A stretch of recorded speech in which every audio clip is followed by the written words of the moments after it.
Bueno, amados hermanos, en la mañana de hoy daremos inicio a una nueva serie de escuela dominical titulada Religiones del Mundo.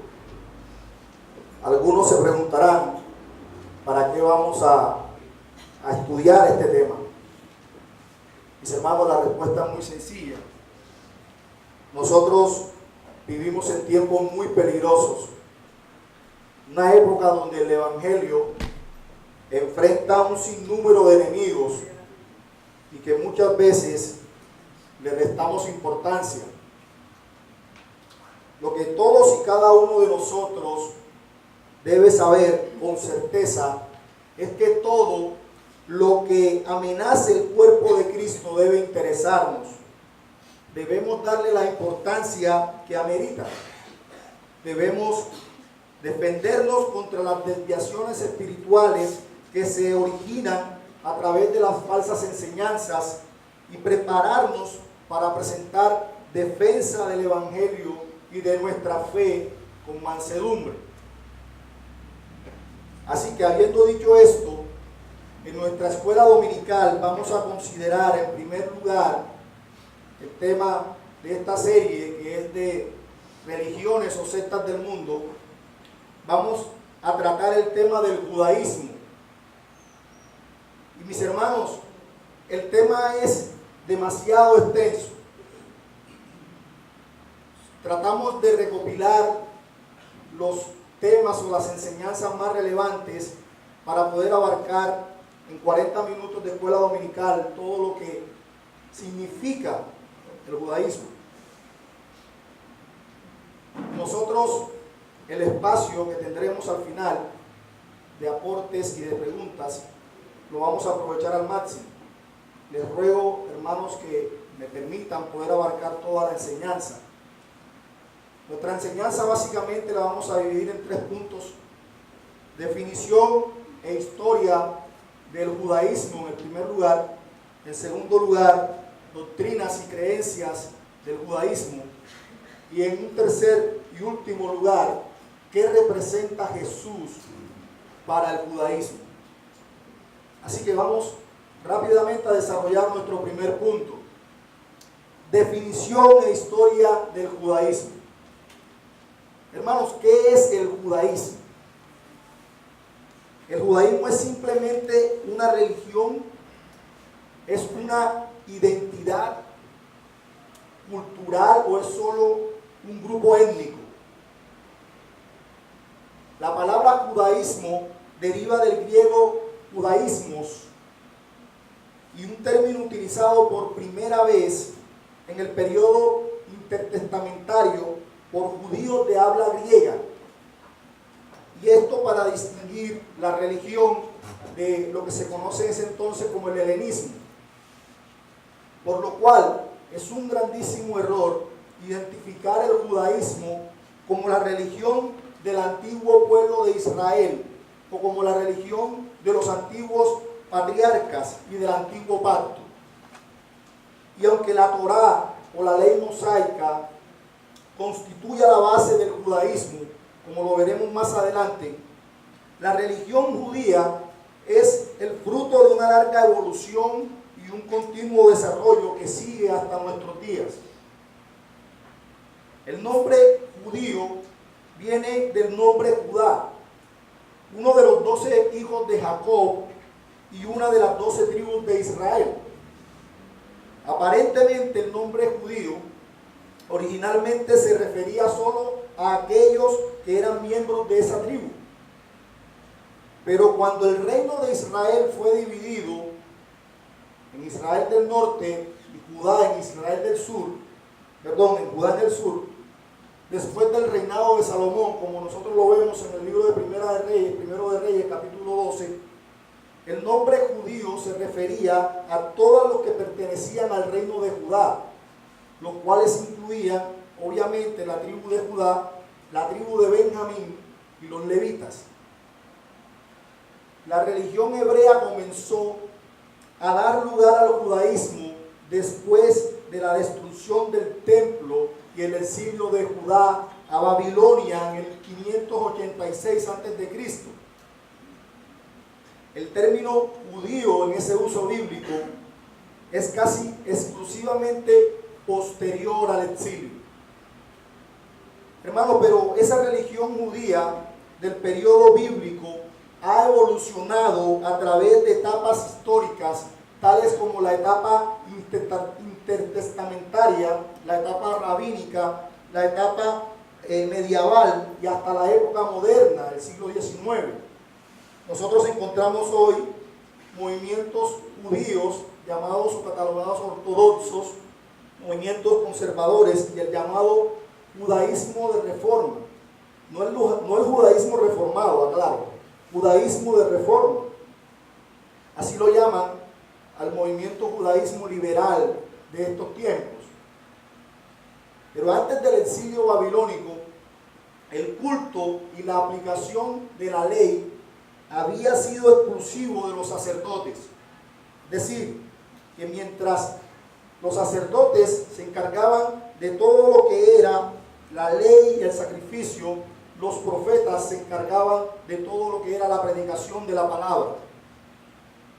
Y estuvo así durante un tiempo, pero durante el exilio surgieron unos hombres muy estudiosos llamados los escribas, que todos referenciamos muy bien en el Nuevo Testamento, los cuales tenían la función en ese momento de conservar, transmitir e interpretar las escrituras. Fueron los escribas los que elaboraron, los que conservaron lo que se conoce como la tradición oral. ¿Qué es la tradición oral?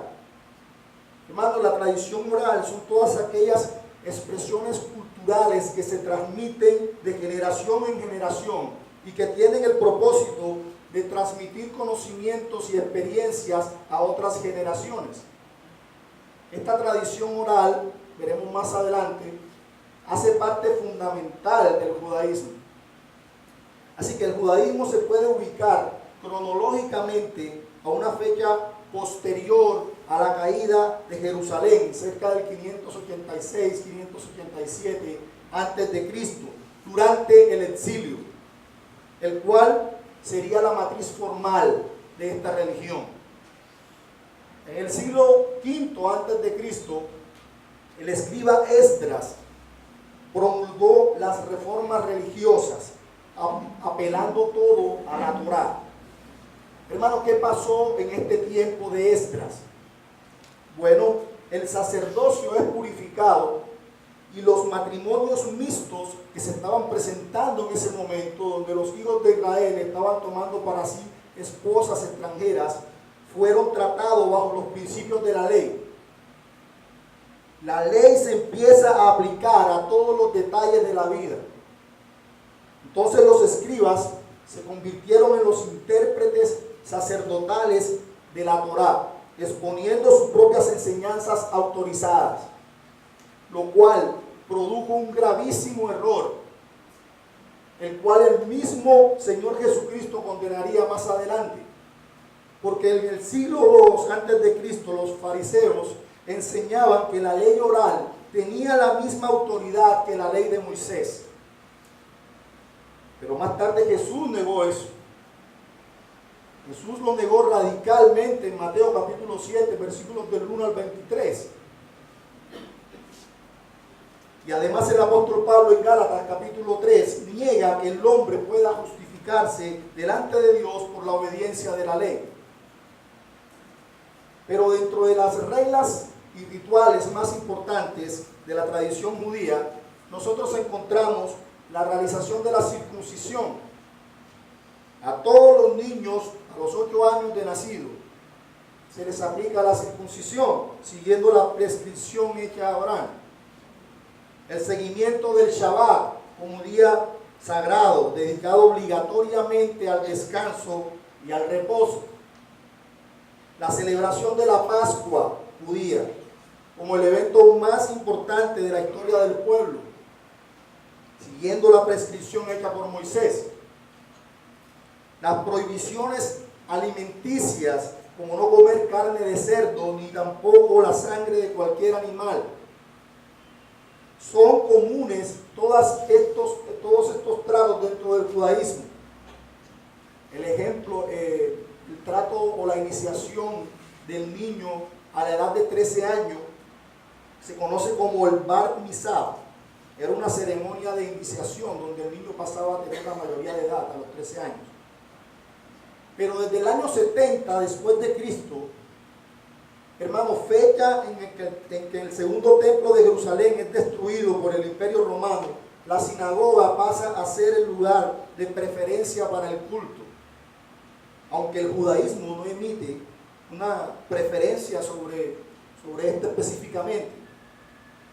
Pero la sinagoga se constituye en la función que ocupaba el templo de Jerusalén. Lugar único de oración y peregrinación hasta su desaparición física. Del mismo modo, los sacrificios y rituales que allí se practicaban se efectuaron y fueron reemplazados por plegaria de los judíos que elevaban 3 veces al día, por la mañana en el alba, por la tarde y al anochecer. En días festivos se agregaba una cuarta plegaria a media mañana, y solo en el Yom Kippur o el día de la expiación se cerraba la celebración de la quinta plegaria. Así que todos este tipo de rituales y ceremonias que sabemos claramente por el Nuevo Testamento que eran una sombra de lo que había de venir, para el pueblo judío significaban o significan todavía su tiquete a la salvación. Hermanos, ¿cuáles son las doctrinas y creencias que encontramos en el judaísmo, además de las mencionadas? Esta pregunta se nos conecta con nuestro segundo punto de la mañana. Doctrinas y creencias del judaísmo. ¿En qué creen los judíos? ¿Cuáles son los preceptos básicos del judaísmo? Y debemos empezar diciendo que hay 5 principales formas o sectas del judaísmo. Ellos son los ortodoxos, conservadores, los reformistas, los reconstruccionistas y los humanistas. Sin embargo, no es nuestra pretensión tratar de abarcar todas, simplemente vamos a hacer un resumen o a exponer una breve lista de creencias tradicionales del judaísmo. Las creencias y requerimientos de cada grupo difieren, pero básicamente coinciden en estas creencias. En primer lugar, creencias del judaísmo acerca de Dios. Hermanos, ellos creen que Dios existe, que es un solo Dios, el cual es el creador de todo lo que existe, pero que ese Dios no puede ser subdividido en diferentes personas, lo cual ellos alegan al tema de la Trinidad. Pero nosotros no creemos que Dios se manifiesta en 3 personas o se divide en 3 personas, sino que subsiste en 3 personas. Así que nosotros creemos también que hay un solo y único Dios. Y esto lo toman o lo argumentan de su credo, el versículo que encontramos en Deuteronomio, capítulo 6, versículo 4, que habla: oye, oh Israel, Jehová nuestro Dios, Jehová uno es. Pero ellos también creen que Dios es un ser incorpóreo, sin cuerpo, lo cual significa que Dios no es ni hombre ni mujer. Y solo Él debe ser adorado como el gobernante absoluto del universo. También creen que Dios es trascendente, que es omnipotente, que es eterno, infinito, justo, pero también que es un Dios misericordioso. Creen que Dios castiga a los malos y premia a los buenos, porque para el judaísmo sí existen buenos. Un Dios personal y accesible que está interesado en cada individuo y por tanto escucha a cada individuo en particular. Hermanos, esto es muy común.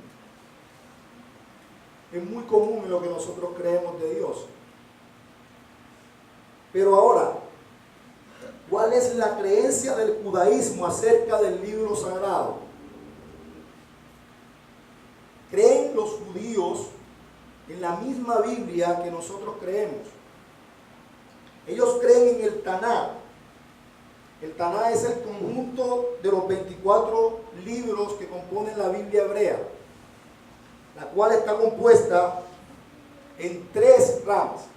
La primera, la ley o la Torá o Pentateuco, que son los que están compuestos por los 5 libros que nosotros conocemos, que son Génesis hasta Deuteronomio.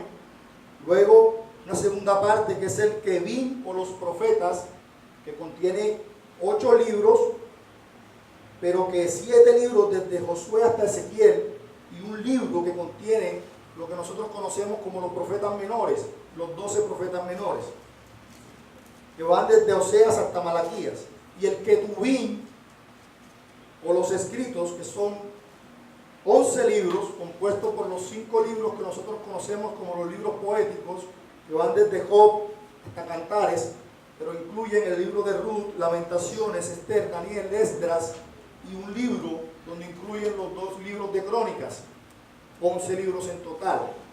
Pero además del Tanakh, hermanos, nosotros, nuestra única autoridad es la Biblia. Pero para el judaísmo existe un libro adicional que soporta su fe y sus tradiciones.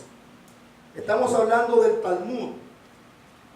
El Talmud es una obra que recoge las discusiones rabínicas sobre leyes, tradiciones, costumbres, leyendas e historias del pueblo judío o del pueblo hebreo.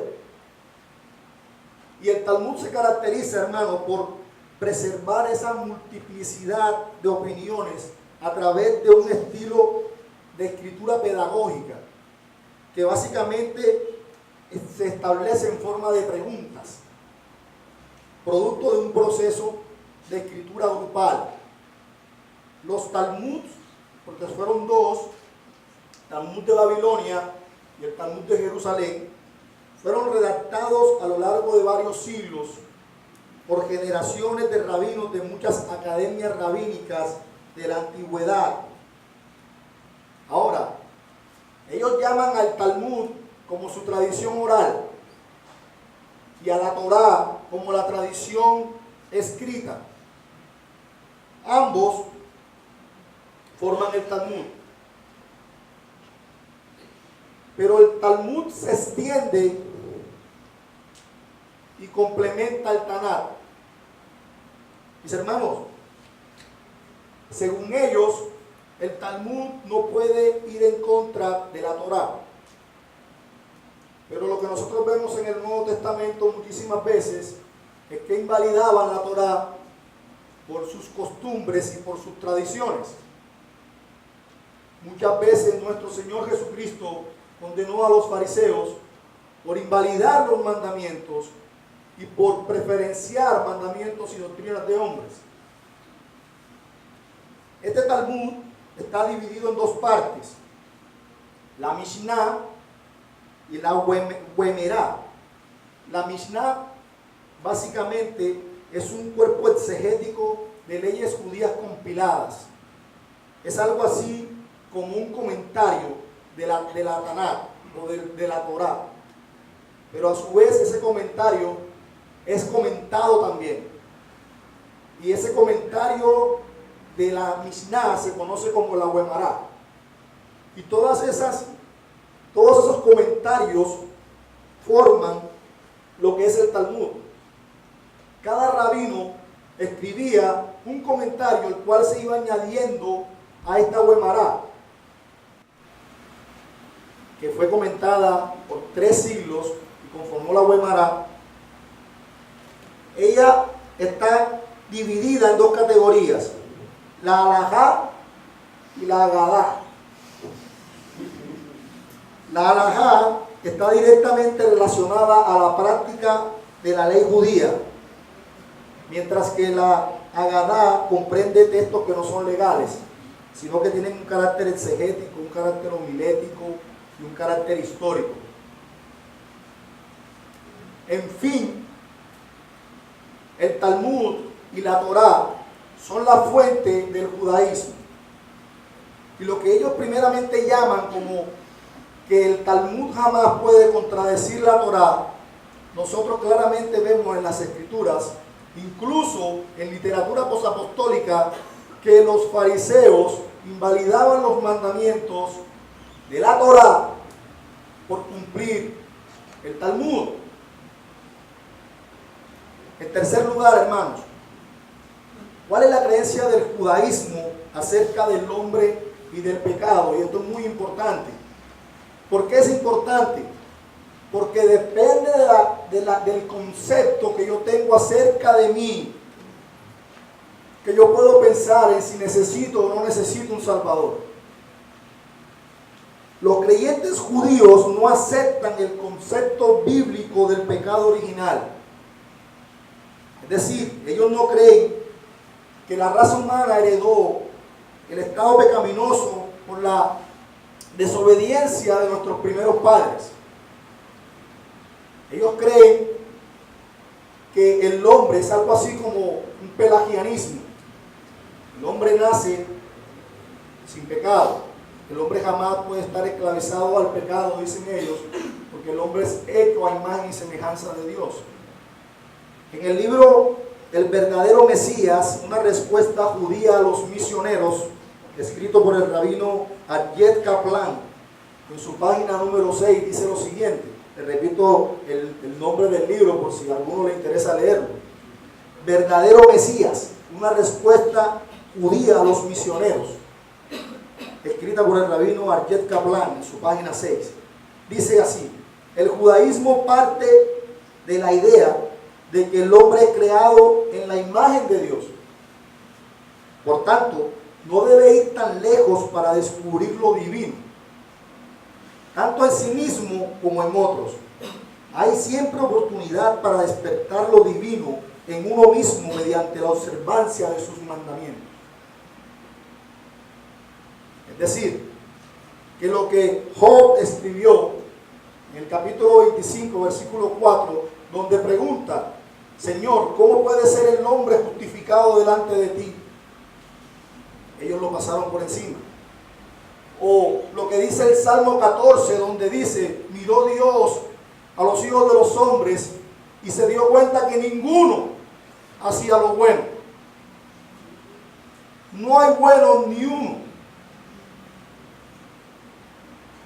Pero ellos continúan diciendo: el judío empieza con esta oportunidad, pero el cristianismo, por otro lado, parte con la idea de que el hombre es pecador y depravado, dejado a su voluntad. El hombre está absolutamente condenado.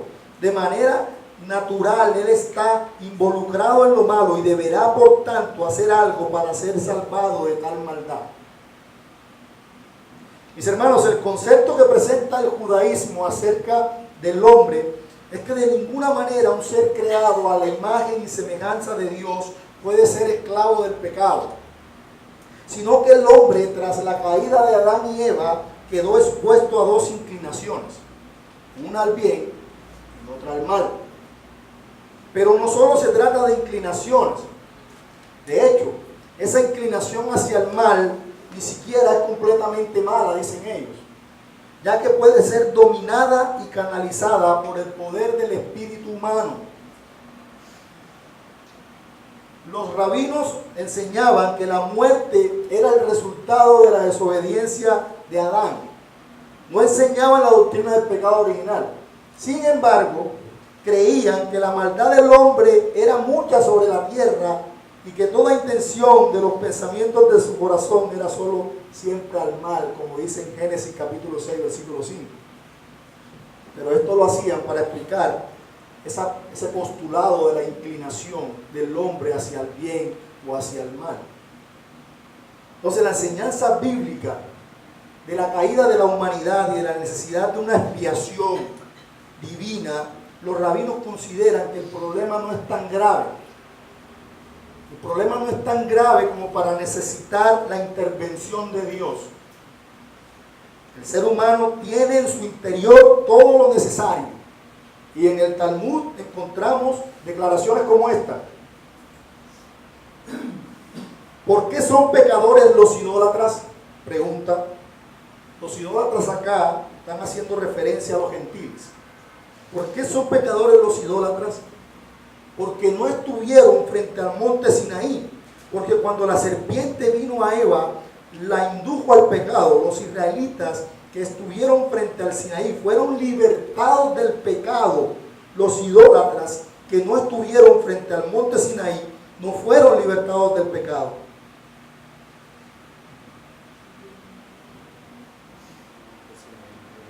Aquí está diciendo, hermano, que la caída de Adán y Eva, que la depravación entró en el ser humano, pero Israel, tomando sobre sí el yugo de la Torá, fue liberado de la maldad. Además, el judío, hermanos, está completamente convencido que puede guardar la ley a la perfección, ya que ellos dicen que es impensable que Dios entregara la Torá a los hombres si esta fuese imposible de cumplir. Noten lo que sigue diciendo el rabino Aryeh Kaplan en su libro Respuesta Judía a un misionero, en su página 7. El cristianismo enseña que el hombre es tan malvado que no puede realmente servir a Dios. La Torá es demasiado difícil para el hombre, enseñan los cristianos. La única cosa que el hombre puede hacer es creer en Cristo y esperar ser salvado.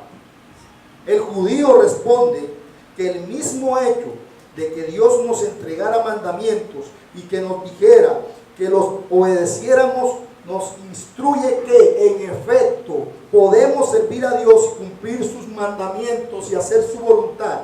Es impensable que Dios entregara a su pueblo una Torá y esta fuese imposible de guardar.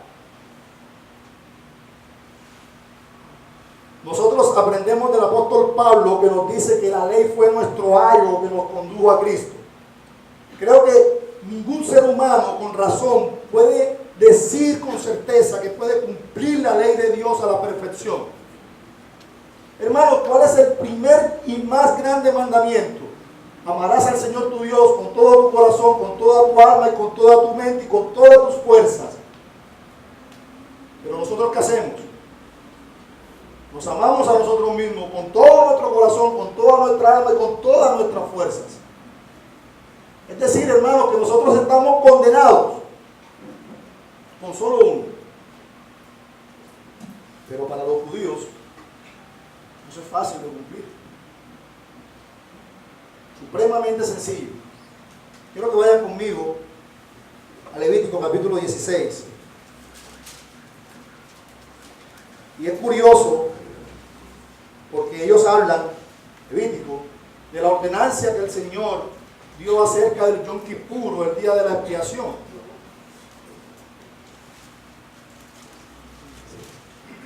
Noten Levítico 16,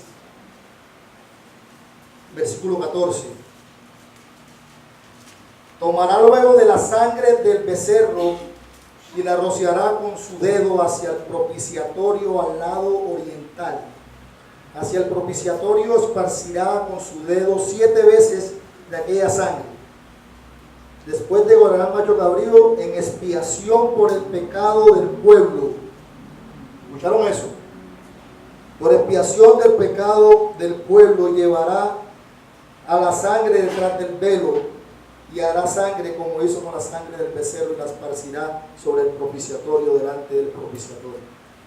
Y como dice el capítulo que vimos al principio, hablando de la prohibición de comer sangre. Hermanos, el argumento judío con respecto al texto de Levítico capítulo 17, versículo 11, donde se está prohibiendo no comer sangre, lleva implícito la razón por la cual, dice el texto, porque la vida de la carne en la sangre está, y yo os la he dado para hacer expiación sobre el altar por vuestras almas.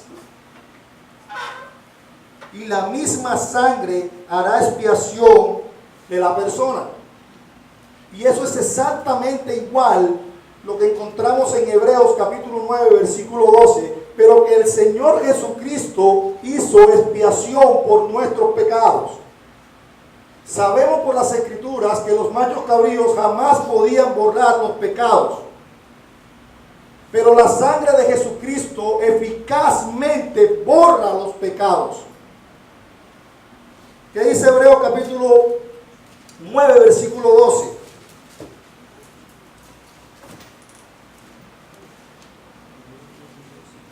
Y no por sangre de machos cabríos ni de becerros, sino por su propia sangre entró una vez para siempre en el lugar santísimo, habiendo obtenido eterna redención. Y más adelante en el versículo 22 dice lo siguiente: y casi todo es purificado según la ley con sangre. Y añade: y sin derramamiento de sangre no se hace remisión. Hermanos,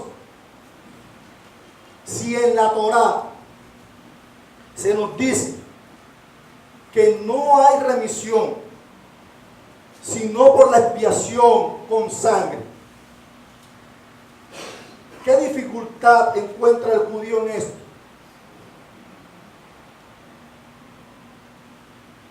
Si para el judío no hay pecado original, entonces, ¿qué entienden ellos por salvación? Entonces, ¿cuál es la misión del Mesías que ellos contemplan? Esto nos lleva a considerar nuestro tercer y último punto. ¿Qué representa Jesús para el judaísmo? Hermanos, debido a la experiencia histórica, la mayoría de los judíos asocia a Jesús directamente con la iglesia, con el cristianismo, con la Inquisición, con las cruzadas, con las quemas de los Talmud, con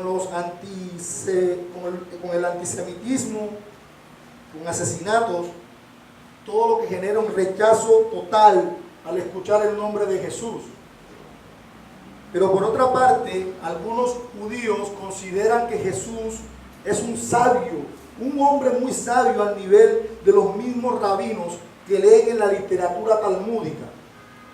Y sienten orgullo, escuchen esto, sienten orgullo que un tercio de la población mundial admire a una persona que que nació, vivió y murió como judío, más allá de lo que la iglesia hizo con su figura años más tarde de su muerte.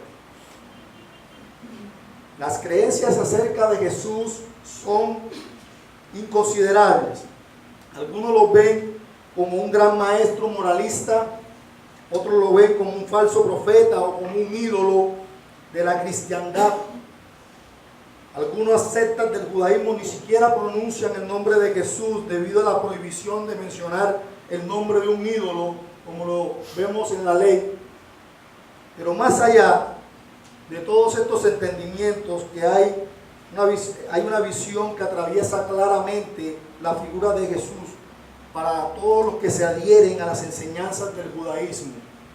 Y es que Jesús no es considerado ni el Mesías y mucho menos el Hijo de Dios. Y yo le quiero hacer una pregunta a ustedes hoy. ¿Qué dicen las Escrituras acerca del Mesías? ¿Acaso no es Jesús? Y voy a leer, hermanos, muchos textos bíblicos donde en el Antiguo Testamento se profetiza acerca de Jesús o acerca del Mesías, y vemos un cumplimiento exacto en el Nuevo Testamento. Por ejemplo, el Mesías sería la simiente de una mujer. Génesis capítulo 3, versículo 15, y le estoy mencionando a la Torá. Y pondré enemistad entre ti y la mujer, y entre tu simiente y la simiente suya. Esta te herirá en la cabeza y tú herirás en el calcañar. Dice Gálatas capítulo 4, versículo 4. Pero cuando vino el cumplimiento del tiempo, Dios envió a su Hijo, nacido de mujer y nacido bajo la ley. Pero además el Mesías sería descendiente de Abraham. Génesis capítulo 18, versículo 18. Habiendo de ser Abraham una nación grande y fuerte, y habiendo de ser benditas en él todas las naciones de la tierra. Y dice en Hechos, capítulo 3, versículo 25, el discurso de Pedro: vosotros sois hijos de los profetas y del pacto que Dios hizo con nuestros padres, diciendo a Abraham. Y noten que cita Génesis capítulo 18: en tu simiente serán benditas todas las familias de la tierra. El Mesías será descendiente de Isaac. Génesis capítulo 17, versículo 19. Respondió Dios: ciertamente será tu mujer, te dará a luz un hijo, y llamarás su nombre Isaac, y confirmaré mi pacto con él como pacto perpetuo de sus descendientes después de él. Mateo capítulo 1, versículo 2. Abraham engendró a Isaac, Isaac a Jacob, Jacob a Judá, donde vendría el Cristo. El Mesías sería el Cordero de Dios. Génesis capítulo 22, versículo 8. Y respondió Abraham: Dios se proveerá de cordero para el holocausto, hijo mío. E iban juntos, haciendo referencia al sacrificio o al que Dios le había pedido a Isaac, que sacrificara a su hijo. Pero que dice en Juan capítulo 1, versículo 29, cuando Juan el Bautista ve que se acercaba a Jesús, el siguiente día vio Juan a Jesús que venía a él y dijo: he aquí el Cordero de Dios que quita el pecado del mundo. Pero el Mesías sería el niño que nos nacería con propósitos de Dios. Isaías capítulo 9, versículo 6: porque un niño nos es nacido, hijo nos es dado, y el principado sobre su hombro, y se llamará su nombre admirable, consejero, Dios fuerte, Padre eterno, príncipe de paz. Lo dilatado de su imperio y la paz no tendrá límite sobre el trono de David y sobre su reino, disponiéndolo y confirmándolo en juicio y en justicia, desde ahora y para siempre. ¿Y qué dice Lucas capítulo 1, versículo 31? Y ahora servirás en tu vientre y darás a luz un hijo, y llamarás su nombre Jesús. Pues este será grande y será llamado Hijo del Altísimo, y el Señor Dios le dará el trono de David su padre, y reinará sobre la casa de Jacob para siempre, y su reino no tendrá fin. El Mesías, hermanos, nacería en una ciudad pequeña llamada Belén. Dice Miqueas capítulo 5, versículo 2: pero tú, Belén Efrata, pequeña para estar enfrente de las familias de Judá, de ti me saldrá el que será Señor en Israel, y sus salidas son desde el principio, desde los siglos de la eternidad. ¿Dónde se cumplió? Mateo capítulo 2, versículo 1: cuando Jesús nació en Belén de Judea, en días del rey Herodes, vinieron del oriente a Jerusalén unos magos. Pero el Mesías, en su ministerio, también sería llamado profeta, uno de sus oficios. Deuteronomio capítulo 18, versículo 15: profeta en medio de ti, de tus hermanos como yo, te levantaré. Jehová tu Dios, a él oiréis. Juan capítulo 6, versículo 14: aquellos hombres entonces, viendo la señal que Jesús había hecho, dijeron: este verdaderamente es el profeta que había de venir al mundo. Pero no solo eso, durante su ministerio el Mesías tendría que sanar ciegos, sordos, cojos, mancos, enfermos. Dice Isaías capítulo 35, versículo 5: entonces los ojos de los ciegos serán abiertos y los oídos de los sordos se abrirán. Entonces el cojo saltará como un ciervo y cantará la lengua del mudo, porque aguas serán cavadas en el desierto y torrentes en soledad. ¿Qué dice Mateo capítulo 11, versículo 1? Los ciegos ven, los cojos andan, los leprosos son limpiados, los sordos oyen, los muertos son resucitados, y los pobres es anunciado el evangelio. Y bienaventurado el que no haya tropiezo en mí. Sería el mediador de un nuevo y mejor pacto en su sangre.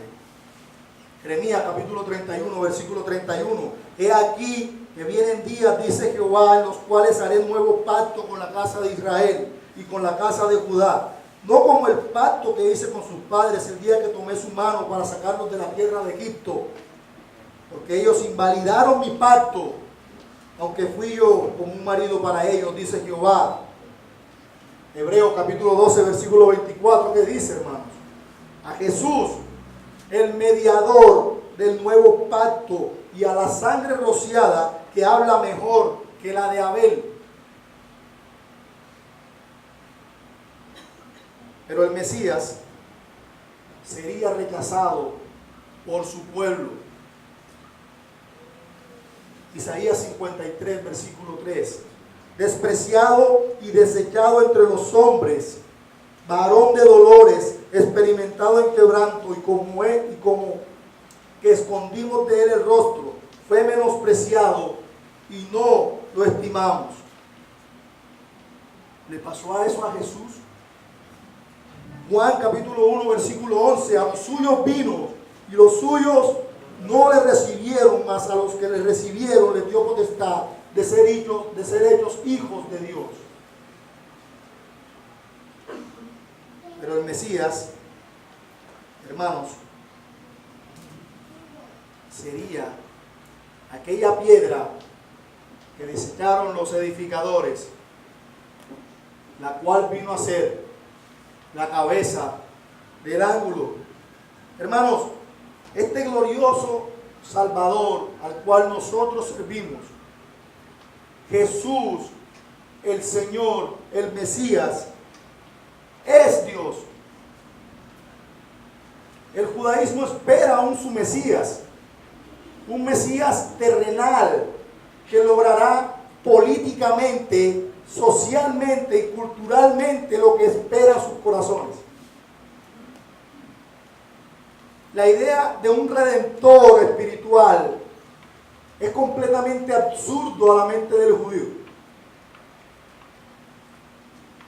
Porque recuerden que ellos no tienen necesidad de un mediador para ser salvos.